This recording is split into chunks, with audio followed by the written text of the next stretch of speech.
जय हिंद बच्चों, welcome to the revision hour with Garima Batra Chhindwara. आज इस वीडियो में हम देखने जा रहे हैं आपके first revision test for class 12 की मार्किंग स्कीम, ब्लूप्रिंट और एग्जाम के प्रिपरेशन का बर्ड आई व्यू। इसमें साथ ही में हम थोड़ा सा आपका रिवीजन भी करेंगे। तो आइए हम शुरू करते हैं। इसमें हम सबसे पहले देखने जा रहे हैं हाई और हायर सेकेंडरी एग्जाम्स सेशन 2021-22 की मार्किंग स्कीम, जिसमें बेसिकली होगा क्वेश्चन पेपर फॉर्मेट और उसका मार्क्स डिवीजन फ्रेमवर्क, क्योंकि ये हमें एग्जाम के प्रिपरेशन के लिए समझना बहुत जरूरी है। सबसे पहले इसमें हम ये मार्किंग स्कीम देखें तो ब्लूप्रिंट के हिसाब से 4 तरह के क्वेश्चंस लिए गए हैं इस बार। सबसे पहले तरह के क्वेश्चंस वो हैं जो 1 मार्क ईच है। इस तरह के टोटल क्वेश्चंस होंगे 5, जिसमें कि 32 सब क्वेश्चंस या उप प्रश्न होंगे। तो ये पूरे 32 क्वेश्चंस में से 1 मार्क प्रत्येक प्रश्न का होगा। तो टोटल मार्क्स हुए 32 और ये होंगे ऑब्जेक्टिव टाइप क्वेश्चंस, जिसमें फिल इन द ब्लैंक्स भी हो सकते हैं, मैच द कॉलम भी हो सकते हैं, डू एज डायरेक्टेड भी हो सकते हैं और ऑप्शनल क्वेश्चंस भी हो सकते हैं, जिसमें आपको ऑब्जेक्टिव्स दिए जाएंगे, ऑप्शंस दिए जाएंगे। दूसरी तरह के जो क्वेश्चंस हैं वो 2 मार्क्स के हैं, जो कि टोटल नंबर ऑफ क्वेश्चंस होंगे 10। तो 2 मार्क्स ईच के हिसाब से टोटल मार्क्स हुए 20। ये सब्जेक्टिव टाइप क्वेश्चंस होंगे। तीसरी तरह के प्रश्न हैं जो 3 मार्क्स के हैं।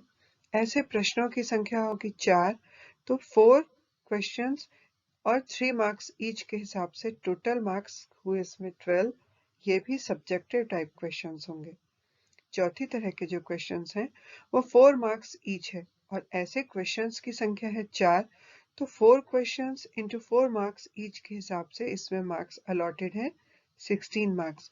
ये एनालिटिकल टाइप के क्वेश्चंस होंगे जो कि थिंकिंग एबिलिटी पर बेस्ड होंगे। तो इस तरह से टोटल मार्क्स यदि हम देखें तो 32 मार्क्स, जिसमें 1 मार्क ईच है, 20 मार्क्स जो कि 2 मार्क्स ईच क्वेश्चन है, 12 मार्क्स जो कि 3 मार्क्स ईच है और 16 मार्क्स जो कि 4 मार्क्स ईच क्वेश्चन है। तो टोटल मार्क्स अलॉटेड है 80, मतलब आपका क्वेश्चन पेपर 80 नंबर्स का होगा और टोटल नंबर ऑफ क्वेश्चंस, कुल प्रश्नों की संख्या होगी आपके क्वेश्चन पेपर में 23।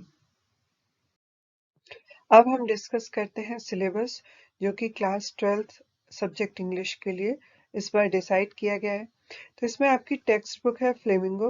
उसके प्रोज सेक्शन में lesson 1 the last lesson, lesson 2 the lost spring, lesson 3 deep water, lesson 4 the rat trap, lesson 5 Indigo लिया गया है। पोएट्री सेक्शन की यदि हम बात करें तो first poem, second poem an elementary school classroom in a slum और थर्ड पोयम कीपिंग क्वाइट को लिया गया है। इसके बाद जो हमारी सप्लीमेंट्री रीडर है क्लास 12 की विस्टास, उसमें फर्स्ट लेसन डिलीट किया गया है, lesson 2 the tiger king, lesson 3 journey to the end of the earth और लेसन 4 द एनिमी को इंक्लूड किया गया है। ग्रामर सेक्शन की यदि हम बात करें तो जुलाई मंथ में जो डिसाइडेड है वो है डिटर्मिनर्स और प्रपोजिशन, अगस्त मंथ में है मोडल्स, टेंसेस और सितंबर में है वॉइस, एक्टिव एंड पैसिव। तो ये पूरा आपके ग्रामर सेक्शन में इंक्लूडेड है for first revision test. Writing section में आपके इंक्लूड किया गया है making invitations, formal letter, advertisement, notice writing, note making. Children, आज हम इसमें आपके रिवीजन आवर के दौरान डिस्कस करने जा रहे हैं रीडिंग सेक्शन। रीडिंग सेक्शन के अंतर्गत आपको अनसीन पैसेज आते हैं और नोट मेकिंग के लिए भी एक पैसेज आता है। अनसीन पैसेज में क्वेश्चंस के आंसर आप कई सालों से ढूंढने की और आंसर लिखने की प्रैक्टिस कर रहे हैं, वो आपके लिए नया नहीं है। लेकिन एक नई चीज जो है वो आज हम डिस्कस करने जा रहे हैं और वो है डेटा बेस्ड कॉम्प्रहेंशन। इस तरह के पैसेज जनरली सर्वे रिपोर्ट्स पे बेस्ड होते हैं, जिसमें आपको कभी कोई पाई चार्ट दिया जा सकता है या कोई चार्ट दिया जा सकता है और उस पर बेस्ड आपको क्वेश्चंस पूछे जा सकते हैं। तो आइए आज हम इसी की प्रैक्टिस करते हैं। Read the following passage carefully. ये नीचे एक पैसेज है जो कि इंडियन मेटेरोलॉजिकल सर्वे रिपोर्ट है और इस रिपोर्ट के आधार पर एक चार्ट बनाया गया है।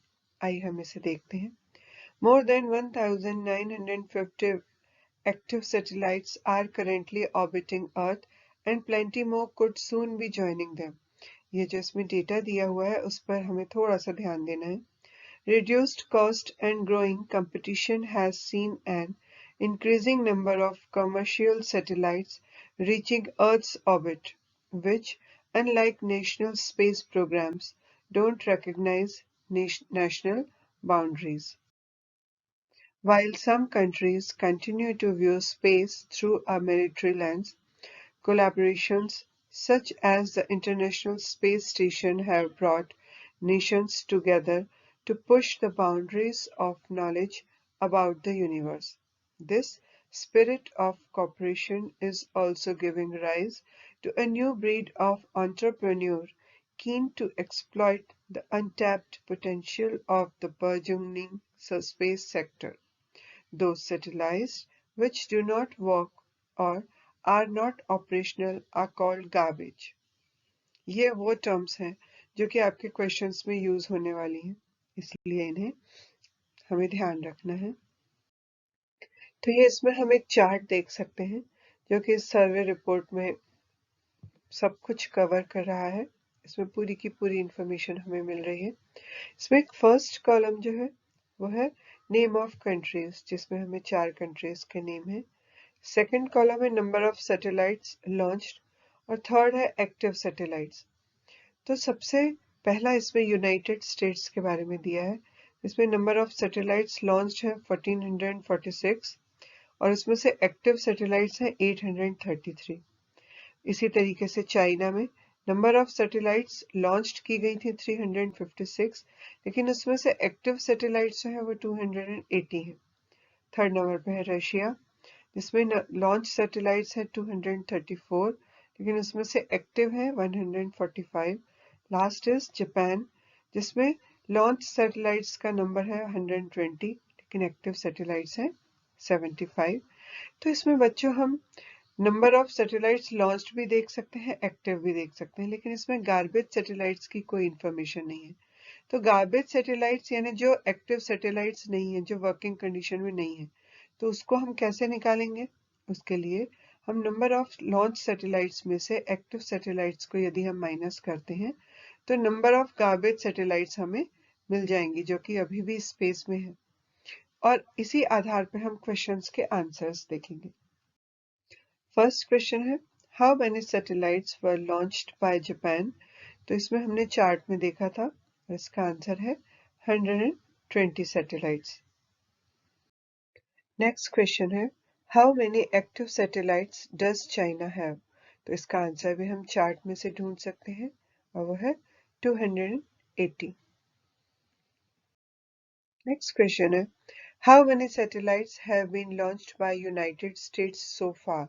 और इसका आंसर भी हमने चार्ट में से देखा है, वो है 1446, जो कि बी आंसर है। नेक्स्ट क्वेश्चन है number of garbage satellites in Russia in the universe are. क्योंकि यहाँ पे गार्बेज सैटेलाइट का कोई भी कॉलम नहीं दिया हुआ, लेकिन हमने देखा था कि जब हम लॉन्च सैटेलाइट्स में से एक्टिव सैटेलाइट्स को माइनस करते हैं तो हमें गार्बेज सैटेलाइट्स का नंबर मिलता है।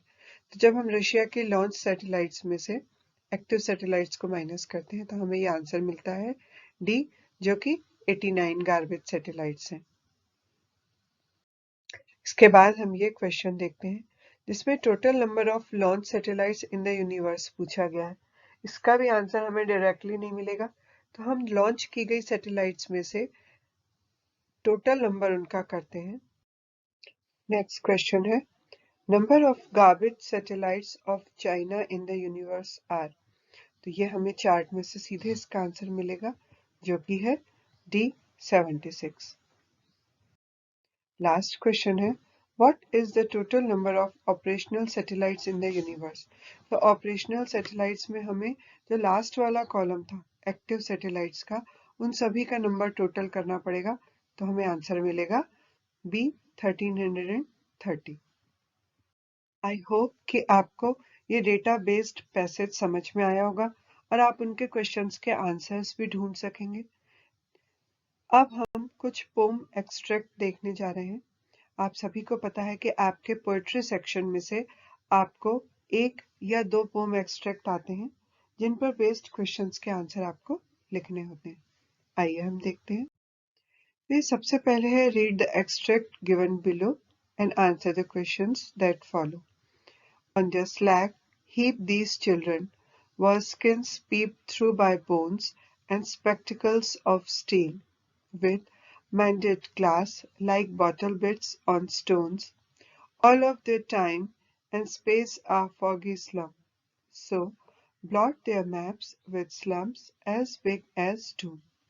इस पोम को आप देखकर पहचान गए होंगे कि ये कौन सी पोम में से लिया गया है ये एक्सट्रैक्ट। और अब हम इस पर बेस्ड क्वेश्चंस के आंसर्स देखते हैं। फर्स्ट क्वेश्चन है name the poem and the poet.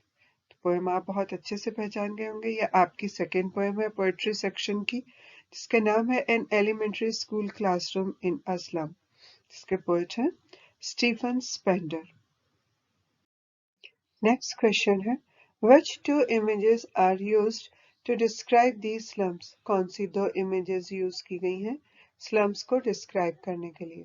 और इसका आंसर है the images used to describe these slums are slag heap, bottle bits on stones and slums as big as doom.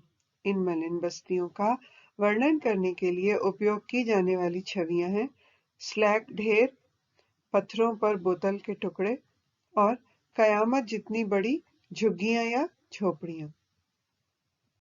Next question है what sort of life do these children lead? किस तरह का जीवन ये बच्चे जी रहे हैं? And the answer is these children lead a life worse than death. ये बच्चे मौत से भी बदतर जिंदगी जीते हैं। The dirt and garbage of the slum is in their world, so their lives are pathetic, full of misery and poverty.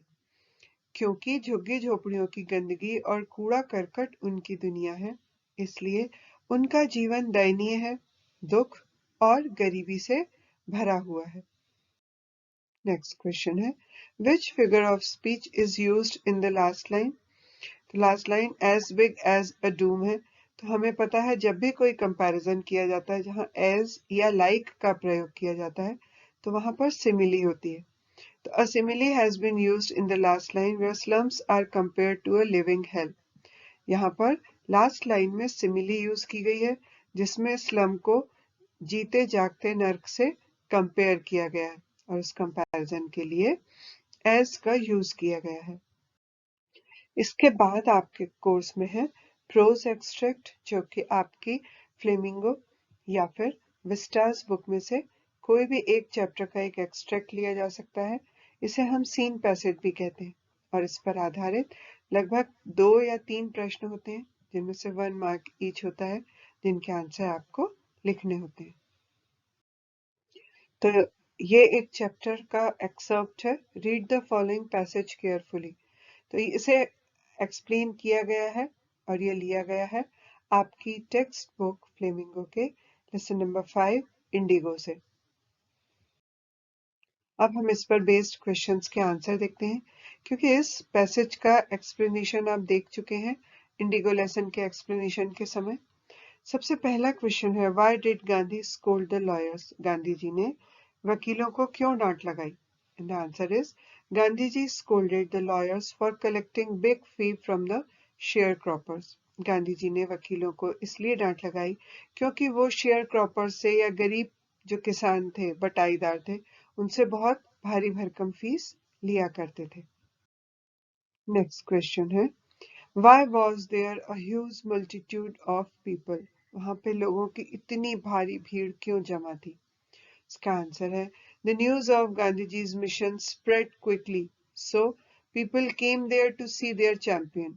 क्योंकि गांधी जी का जो मिशन था उसकी सूचना सभी लोगों तक बहुत तेजी से फैल गई थी, इसलिए लोग अपने योद्धा को या अपने विजेता को देखने के लिए उमड़ पड़े थे। नेक्स्ट क्वेश्चन है द वर्ड मल्टीट्यूड शोज। यहाँ पर मल्टीट्यूड शब्द का जो प्रयोग किया जा रहा है वो क्या बताता है? And answer is a large number, बहुत बड़ी संख्या में लोग। Next is where is Muzaffarpur located. ये जीके बेस्ड क्वेश्चन है, इसका आंसर है बिहार।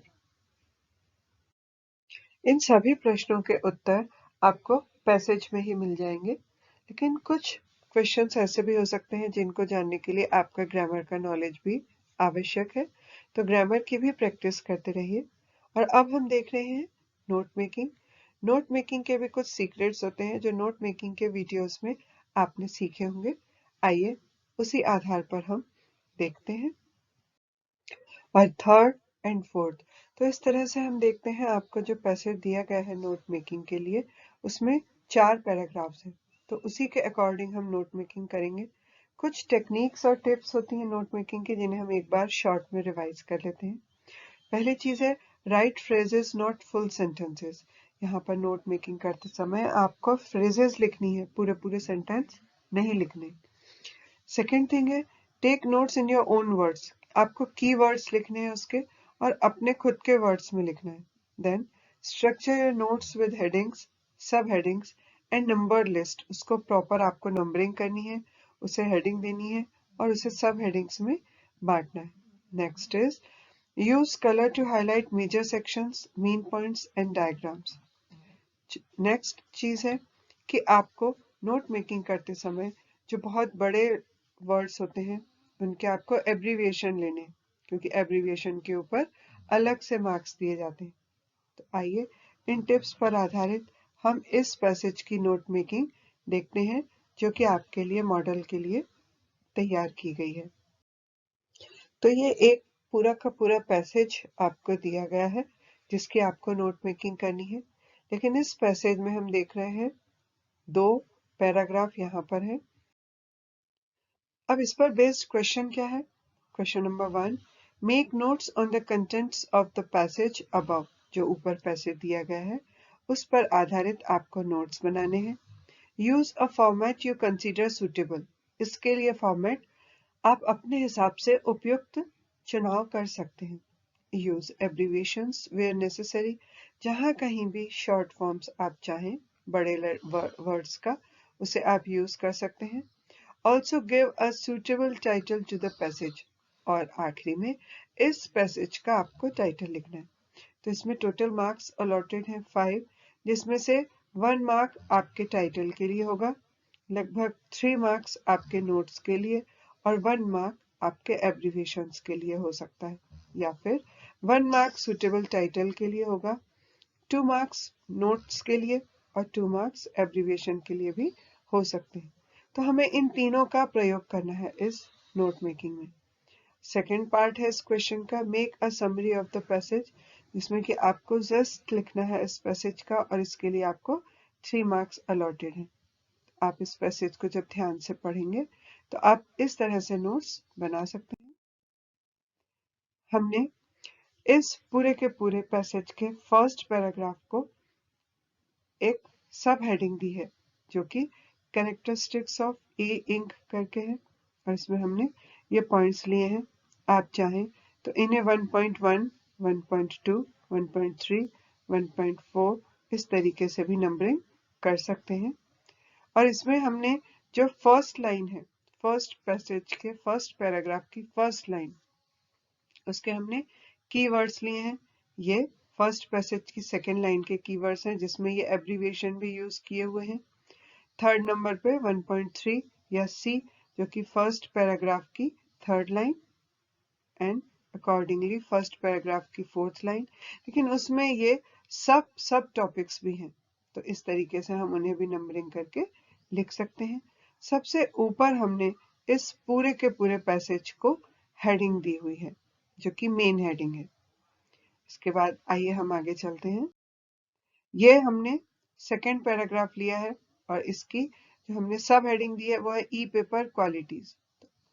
उसके बाद यहाँ पर 2.1, 2.2, 2.3, 2.4, 2.5 या ABCDE करके भी हम इस तरह से लिख सकते हैं। और यहाँ पे भी हमने देखिए एब्रीविएशन का प्रयोग किया है और कीवर्ड्स लिखे हुए हैं। इसी तरीके से आपको भी एब्रिविएट करते हुए वर्ड्स को सिर्फ कीवर्ड्स का प्रयोग करना है। यह थर्ड पैराग्राफ है जिसको हमने सब हेडिंग दी है एडवांटेजेस ऑफ ई पेपर, और ये उसकी फर्स्ट लाइन 3.1, 3.2 एंड 3.3। और यहाँ पे भी हमने कीवर्ड्स सिर्फ यूज किए हैं या सिर्फ फ्रेजेस यूज की हुई हैं। ये आपका फोर्थ पैराग्राफ है वर्किंग ऑफ ई लिंक, ये उसकी सब हेडिंग है और ये हमने उसके पॉइंट्स लिए हुए हैं और इस तरीके से हमने यहाँ पर एब्रीविएशंस यूज किए हुए हैं।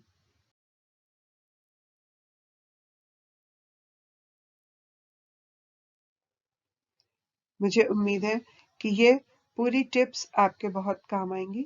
इन्हें ध्यान में रखते हुए अपनी परीक्षा की अच्छे से तैयारी कीजिए। Wish you good luck. Thank you for watching the video.